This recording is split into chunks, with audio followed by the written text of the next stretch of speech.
এখন পাঠ করছি বিভূতিভূষণ বন্দ্যোপাধ্যায়ের একটি রহস্যময় ছোট গল্প মেডেল।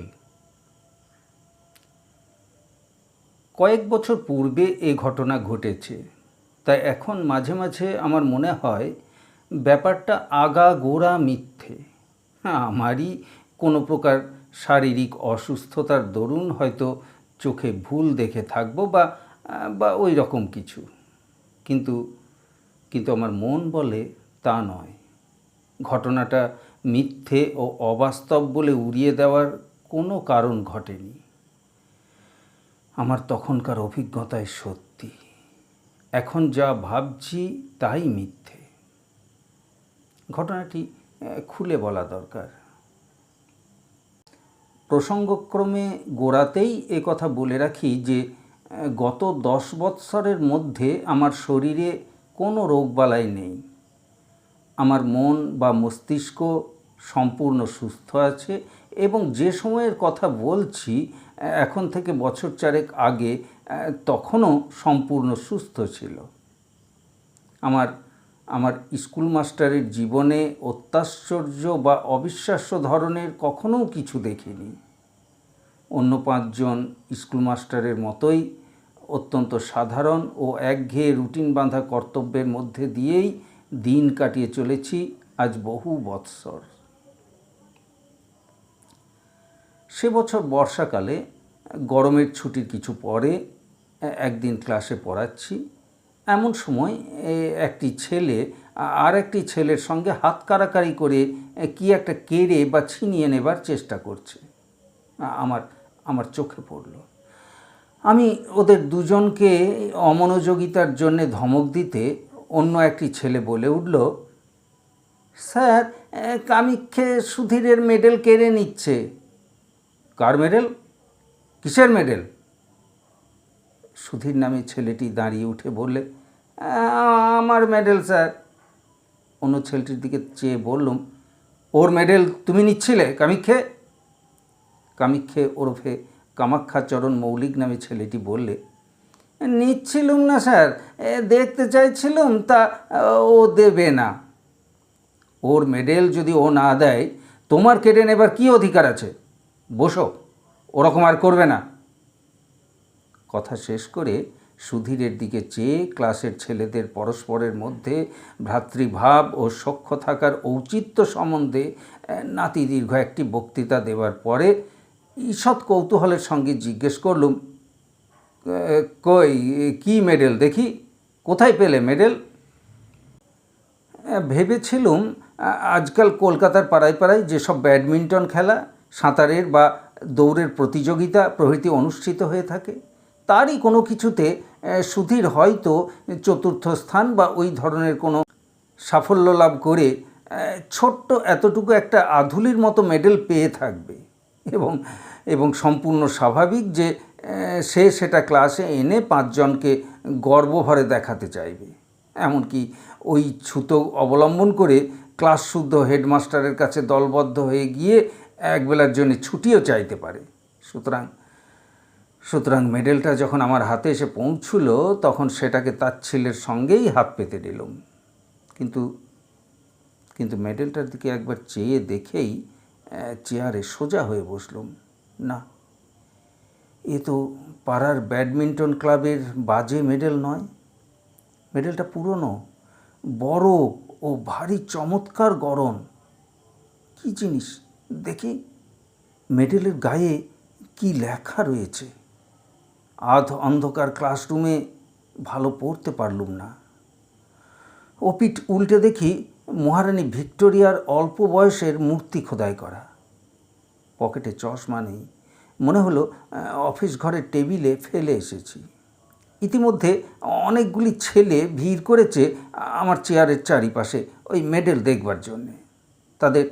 তাদের ধমক দিয়ে বললুম, যাও বসো গে সব, ভিড় করো না এখানে। একটা ছেলেকে বললুম, এই কি লেখা আছে মেডেলের গায়ে, পড়ো তো। ক্লাস 4-এর ছেলে অতি কষ্টে ধীরে ধীরে পড়লে, ক্রাইমিয়া সেভাস্টোপল ভিক্টোরিয়া রেজিনা।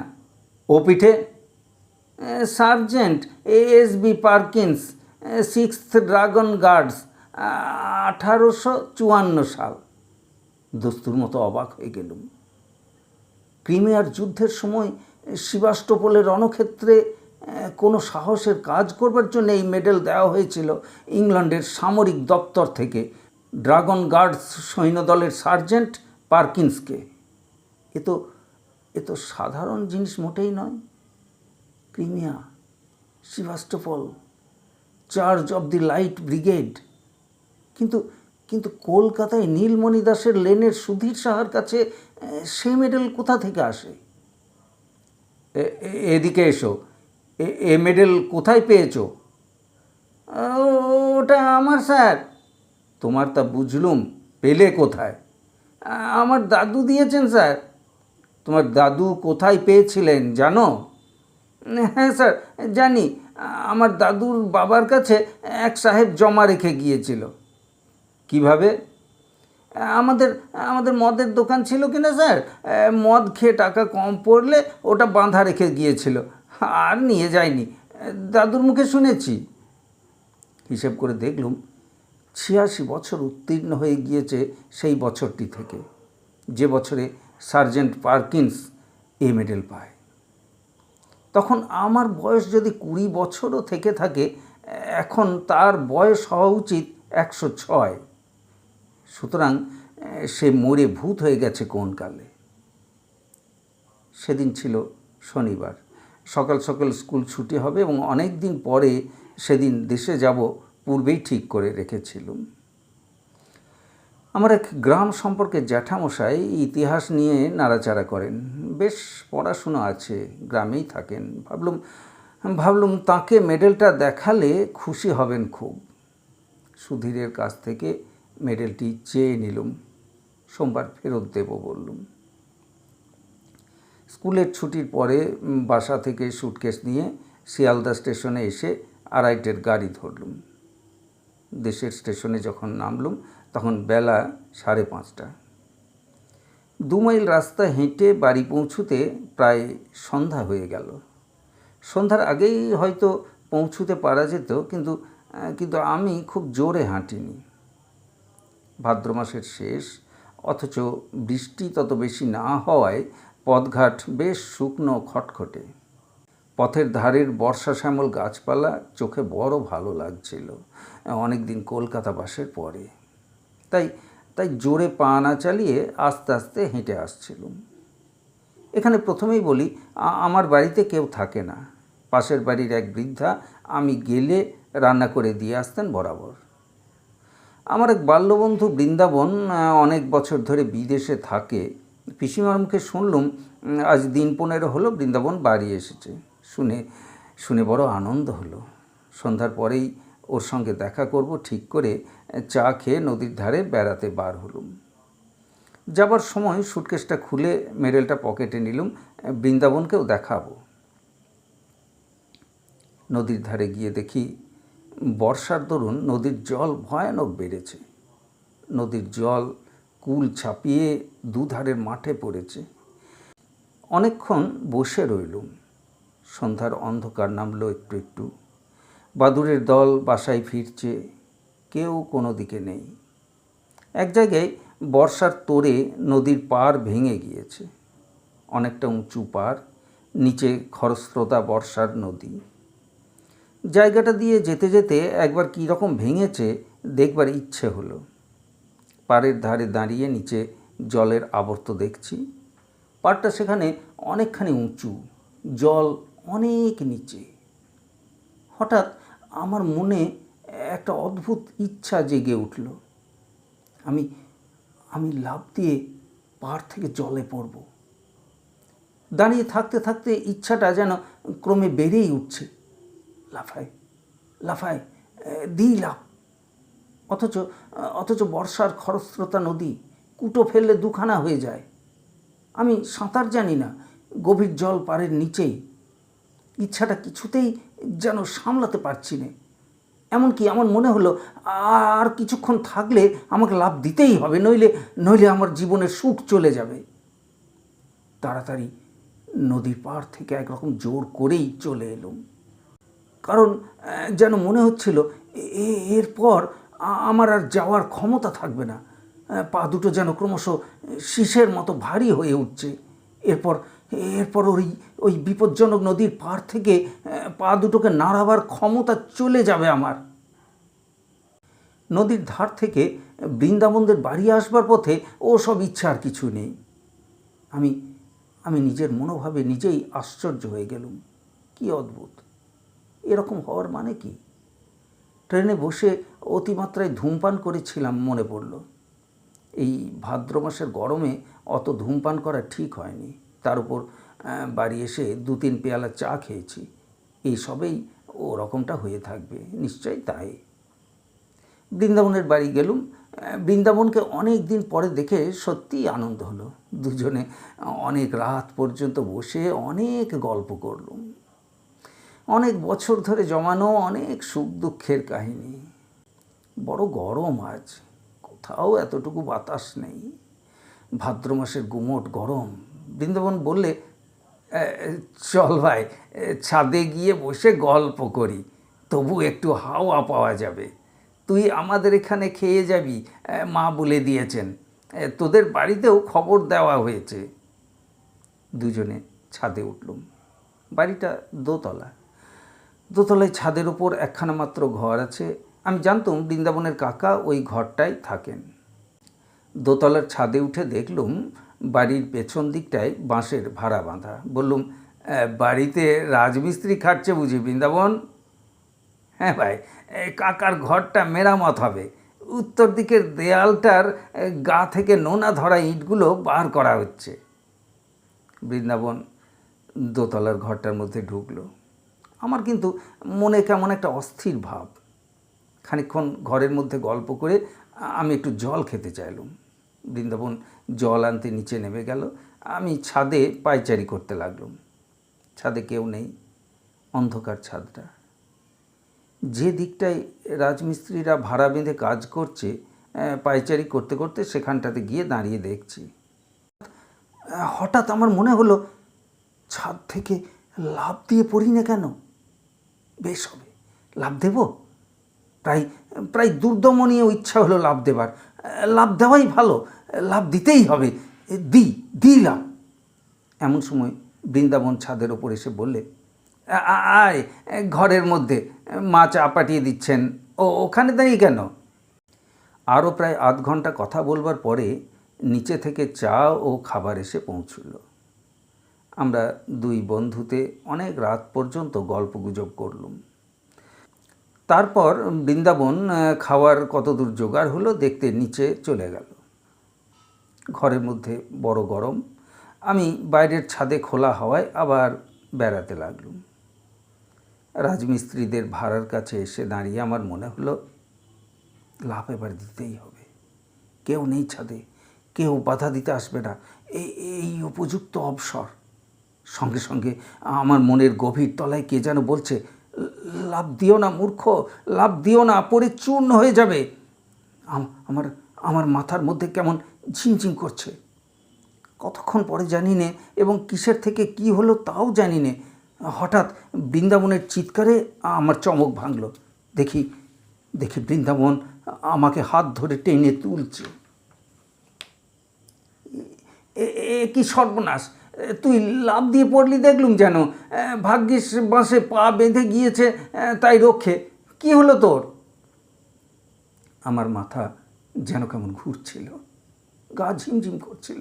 বৃন্দাবনকে বললুম, আমি ভাই কিছুই জানি নে তো। বৃন্দাবন ঘরের মধ্যে নিয়ে গিয়ে আমায় শুইয়ে দিল। সকলে বললে, ট্রেনে আসার দরুন আর গরমে শরীর কীরকম খারাপ হয়ে মাথা ঘুরে পড়ে গিয়েছিল। আমি জানি মাথা ঘুরে পড়ে আমি যাইনি। লাফ আমি ইচ্ছে করেই দিয়েছিলাম। তবে ঠিক যে সময়টাতে আমি লাফ দিয়েছি সে সময়ের কথাটা আমি অনেক চেষ্টা করে কিছুতেই মনে করতে পারলুম না। বিছানায় শুয়ে বেশ সুস্থ বোধ করলুম। পাশ ফিরতে হঠাৎ যেন কি একটা শক্ত জিনিস বুকের কাছে ঠেকল। পকেটে হাত দিয়ে দেখি সুধীরের সেই মেডেলটা। আশ্চর্য, এটার কথা এতক্ষণ একেবারে ভুলেই গিয়েছিলাম। বৃন্দাবনকে সেটা দেখালাম। ওদের বাড়ির সকলে মেডেলটা হাতে করে ঘুরিয়ে ঘুরিয়ে দেখলে। রাত্রে নিজের ঘরে এসে শুয়ে পড়লুম। আমার বাড়িতে কেউ নেই বর্তমানে, একাই থাকি এক ঘরে। একটা জিনিস লক্ষ্য করেছি, যখন থেকে বৃন্দাবনদের বাড়ি থেকে বার হয়ে পথে পা দিয়েছি তখন থেকেই কেমন এক ধরনের ভয় করছে আমার। বাড়িতে যখন ঢুকলাম তখন ভয়টা যেন বাড়ল। একা ঘরে কতবার এর আগে শুয়েছি, এমন ভয় হয়নি মনে কোনো দিন। না, শরীরটা সত্যিই খারাপ। শরীর খারাপ থাকলে মনও দুর্বল হওয়া খুবই স্বাভাবিক। আলো নিভিয়ে শুয়ে পড়লুম। আমার শিয়রের কাছে একটা বড় জানলা দিয়ে বাড়ির পেছনের বন বাগান চোখে পড়ে। বেশ বেশ জ্যোৎস্না উঠেছে, কৃষ্ণপক্ষের একাদশীর জ্যোৎস্না। হাওয়া আসবে বলে জানলা খুলে রেখেছি। কতক্ষণ ঘুম হয়েছিল জানি না, ঘণ্টাখানেকের বেশি হবে না। হঠাৎ ঘুম ভেঙে গেল। মনে হতে লাগলো আমার শিয়রের দিকের জানলায় কে দাঁড়িয়ে, যেন মাথা তুলে সেদিকে চেয়ে দেখলেই তাকে দেখা যাবে। কথাটা মনে হওয়ার সঙ্গে সঙ্গে ভীষণ ভয় হলো। অথচ কিসের যে ভয় জানি না। এমন ভয় যে কিছুতেই শিয়রের জানলার দিকে তাকাতে পারলুম না। চোখে না দেখলেও আমার বেশ মনে হলো জানলার গড়াদেতে দুটো হাত রেখে কে দাঁড়িয়ে আছে। জ্বলন্ত চোখে সে আমার দিকে চেয়ে রয়েছে। আমি ওদিকে চাইলেই দেখতে পাবো। প্রাণপণে চোখ বুজে শুয়ে রইলুম। কিছুতেই চাইব না, কিছুতেই চাইব না। ঘুমোবার চেষ্টা করলুম, কিন্তু ঘরের মধ্যে কোথাও কি ইঁদুর পচেছে? কিসের পচা গন্ধ?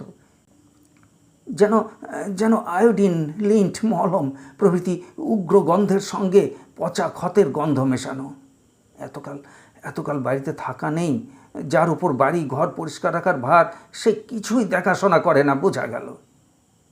কে যেন আমার মনের ভেতর বলছে, চেয়ে দেখো, তোমার মাথার শিয়রের জানলার দিকে চেয়ে দেখো না।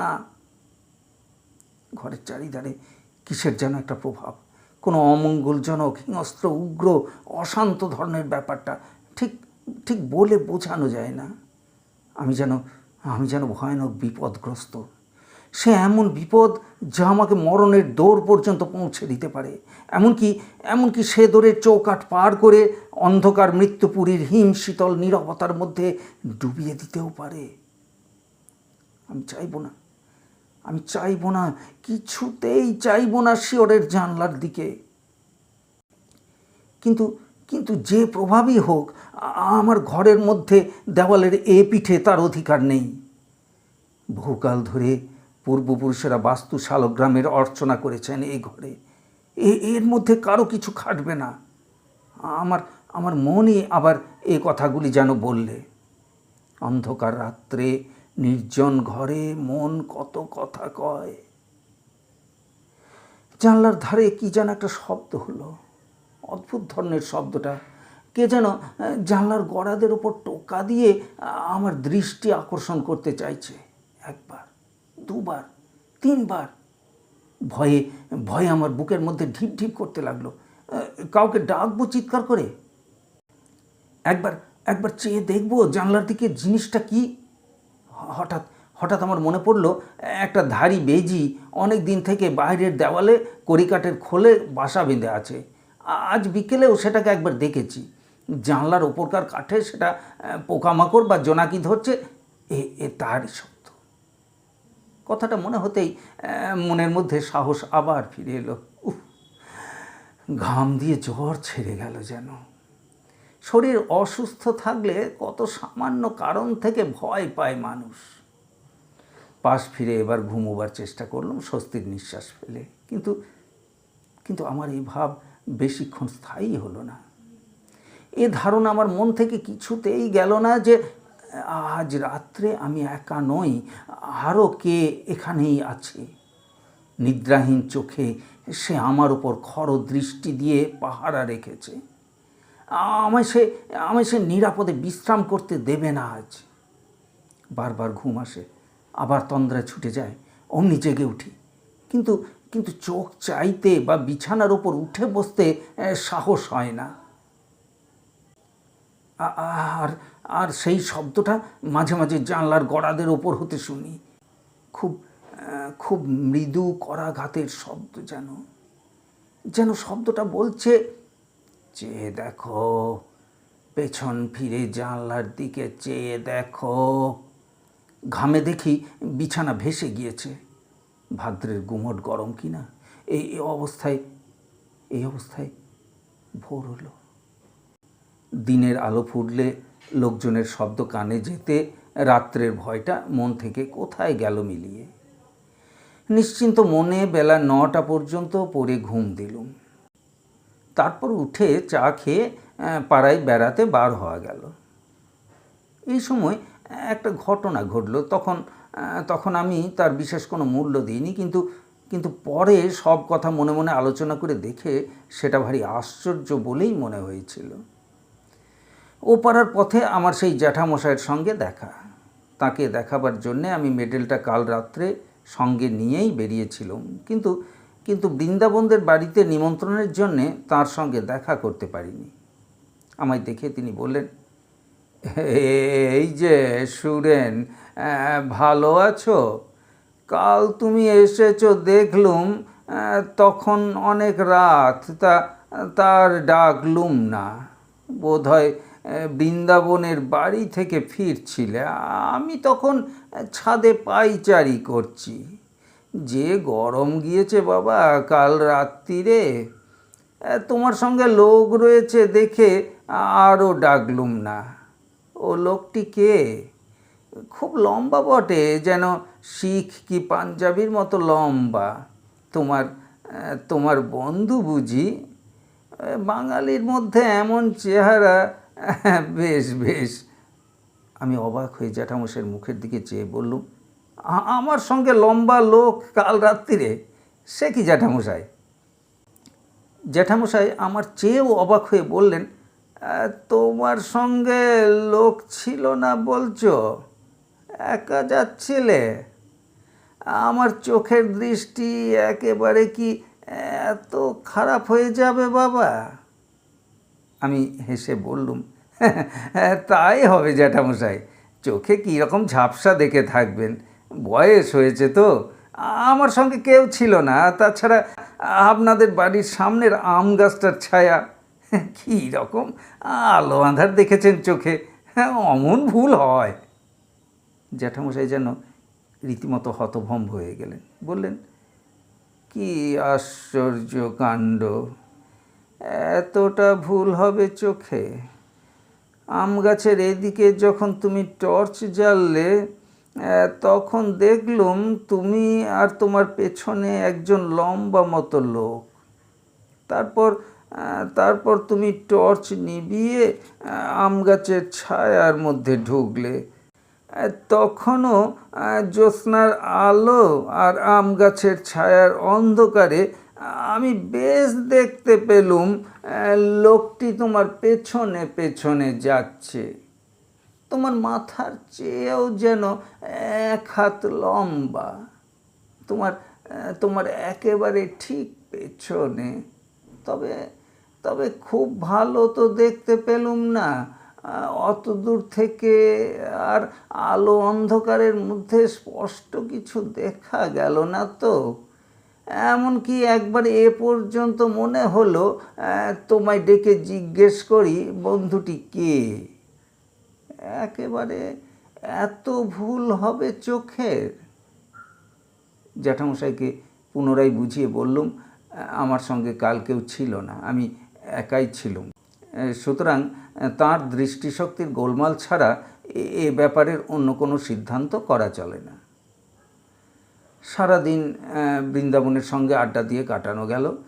গতকাল রাত্রের ভয়ের ব্যাপার দিনের আলোয় এত হাস্যকর বলে আমার নিজের কাছেই মনে হলো যে বৃন্দাবনকে সে কথাটা বলিও নি। রাত্রের ট্রেনে কলকাতায় ফিরব। বৃন্দাবনদের বাড়ি থেকে চা খেয়ে বাড়ি এসে স্যুটকেসটা নিয়ে স্টেশনের দিকে রওনা হয়েছি। তখনই সন্ধ্যার অন্ধকার বেশ নেমেছে। বাউরিপাড়ার বড় বাগানটার মধ্যে দিয়ে আসছি। বাগানটা পার হতে প্রায় 5-6 মিনিট লাগে। মস্ত বড় বাগান। বাগানের ঠিক মাঝামাঝি এসে হঠাৎ পেছন ফিরে চাইলুম কী ভেবে। সঙ্গে সঙ্গে আমার সারা দেহে যেন বিদ্যুৎ খেলে গেল। আচমকা ভয়ে আমার সর্বশরীর কাঠ হয়ে গেল। কে ওটা ওখানে দাঁড়িয়ে? রাস্তা থেকে একটু পাশে আগাছার জঙ্গলের মধ্যে আধো অন্ধকারে এক অদ্ভুত মূর্তি, খুব লম্বা। তার মাথায় ঘোড়ার বালামচির সেই এক লম্বা ধরনের টুপি, পাতলা লোহার চেন দিয়ে থুতনির সঙ্গে বাঁধা। ছবিতে গোরা সৈনিকদের মাথায় যে ধরনের টুপি দেখা যায়, মূর্তিটা যেন নিশ্চল নিস্পন্দ অবস্থায় আমার দিকে চেয়ে দাঁড়িয়ে। আমার কাছ থেকে মাত্র 10 গজ কি তারও কম দূরে। মরিয়ার মতো আর একটু এগিয়ে গেলুম। এই ভয়ানক কৌতূহল আমাকে চরিতার্থ করতেই হবে। যেন মূর্তি নড়ে না, চড়ে না, যেন নিশ্চল পাথরের মূর্তি। কিন্তু বেশ স্পষ্ট দেখছি 7-8 গজ মাত্র দূরে তখন মূর্তিটা। আর ঘোড়ার বালামচির লম্বা টুপি ও ইস্পাতের চেনের স্ট্র্যাপ স্পষ্ট দেখতে পেলুম। আমার পা ঠক ঠক করে কাঁপতে লাগলো। সারা দেহ কেমন অবশ হয়ে আসছে। মাথাটা হঠাৎ বড় হালকা হয়ে গিয়েছে। বোধহয় আর আধ মিনিট এভাবে থাকলে মূর্ছিত হয়ে পড়ে যেতুম। কারণ সেই ভীষণ মূর্তিটার মুখোমুখি আমি দাঁড়িয়ে। আর আমার পা দুটো বেজায় ভারী হয়েছে। নড়বার উপায় নেই মূর্তির সামনে থেকে। কিন্তু ঠিক সেই সময়ে বাউরি বাগানের পথে লণ্ঠন নিয়ে কারা ঢুকলো। 2-3 জন লোকের গলার শব্দ শুনে আমার সাহস ফিরে এলো। আমি ওদের ডাক দিলুম চিৎকার করে। ওরা ছুটে এলো। আমায় ওখানে বনের মধ্যে দেখে তারা খুব আশ্চর্য হয়ে বললে, ওখানে কি বাবু, কি হয়েছে? তারপর লণ্ঠন তুলে ওরা আমার মুখ দেখে বললে, ও আপনি কি হয়েছে? আপনার মুখ একেবারে সাদা ফ্যাকাশে হয়ে গিয়েছে। ভয়টাই পেলেন নাকি? বাউরি বাগান জায়গাটা ভালো না, সন্ধ্যের পর এখানে অনেকে ভয় পায়। ওদের লণ্ঠনটা যখন উঁচু করে তুলে ধরলে আমার মুখে, সেই আলোয় দেখলুম সামনের মূর্তিটা তখনও সেখানে ঠিক সেই রকম দাঁড়িয়ে। একজন বললে, কি দেখছিলেন এখানে দাঁড়িয়ে বাবু, এই সারা গাছটা? আরেকজন বললে, গাছপালার ডালপালা কেটে মাথায় ঝোপের মতো করে রেখেছে, যেন মানুষ বলে অন্ধকারে ভুল হয় বটে। চলে আসুন বাবু। আমিও দেখলুম সারা গাছই বটে। মাথার দিকের পাতাগুলো ছেঁটে গাছটাকে দেখতে হয়েছে ঠিক হর্স গার্ডসদের ঘোড়ার বালামচির টুপি। লোকের চোখের কি ভুলই হয়। কাল আমি আবার জ্যাঠামশাইকে চশমা নিতে বলছিলুম, ভেবে লজ্জা হলো মনে মনে। তিনি বৃদ্ধ লোক, তাঁর চোখের ভুল তো হতেই পারে, আমারই যখন এই অবস্থা। ওরা আমায় আলো ধরে স্টেশনে পৌঁছে দিলে। পরের দিন স্কুলে সুধীরের মেডেলটা ফেরত দিলুম। সুধীর বললে, আপনাকে দাদু একবার ডেকেছেন, আমার সঙ্গে ছুটির পর আমাদের বাড়ি আসুন, নিয়ে যেতে বলেছেন। সুধীরের দাদু বললেন, যাক, আমার বড় ভয় হয়েছিল মাস্টারবাবু। সুধীরের কাছ থেকে মেডেলটা নিয়ে গিয়েছেন দেশে, শুনলুম কি না। আপনাদের দেশের ঠিকানা জানতুম না, তাহলে একটা তার করে দিতুম। ও মেডেলটা আমার বাবাকে একজন গোরা সৈন্য দিয়ে যায়, আমি তখন জন্মাইনি। বাঁধা দিয়েছিল আর উদ্ধার করতে পারেনি। বেজায় মাতাল আর গোঁয়ার ছিল লোকটা। ও মেডেলের বিপদ হচ্ছে, আমাদের বংশের লোক ছাড়া অন্য কেউ নিলে তার বড় বিপদ ঘটে। আমার এক ভগ্নিপতি একবার কিছুতেই শুনলে না। অনেককাল আগের কথা, বাড়ি নিয়ে গেল মেডেল দেখাতে। সেই দিনই সন্ধ্যের সময় ছাদ থেকে পড়ে মারা গেল। মৃতদেহের পকেট থেকে মেডেলটা বেরুলো। আমি আমি কলের পুতুলের মতো শুধু বললুম, ছাদ থেকে পকেটে মেডেল পাওয়া গেল? হ্যাঁ মাস্টারবাবু, আমার নিজের ভগ্নিপতি, মিথ্যে কথা তো বলবো না। আজ 27-28 বছর আগের কথা। ওটা ওটা আরও 2-1 জন নিয়েছে, তক্ষুনি ফেরত দিয়ে গিয়েছে। বলে বলে রাতে ভয় পায়, গা ছমছম করে, কে যেন পেছনে ফলো করছে বলে মনে হয়। ও বাইরের লোকের সহ্য হয় না, প্রাণ পর্যন্ত বিপন্ন হয়। তাই ভাবছিলুম একটা তার করে দেব। একটা কথা বলা দরকার। মাসখানেক পরে আমি আবার দেশে যাই। বাউরি বাগানে ঢুকে যেখানে সে রাত্রে ভয় পেয়েছিলুম, সেদিকে চেয়ে দেখে সে সারা গাছটা কোথাও আমার চোখে পড়ল না। যে আম গাছটার ধারে সারা গাছটা দেখেছিলুম, সেখানে দিনমানে বেশ ভালো করে দেখেছি, কোথাও সে সারা গাছ নেই, বা গাছ কেটে নিলে যে গুঁড়ি থাকবে তারও কোনো চিহ্ন নেই। কোশ্মিনকালে সেখানে একটা বড় সারা গাছ ছিল বলে মনেও হয় না জায়গাটা দেখে।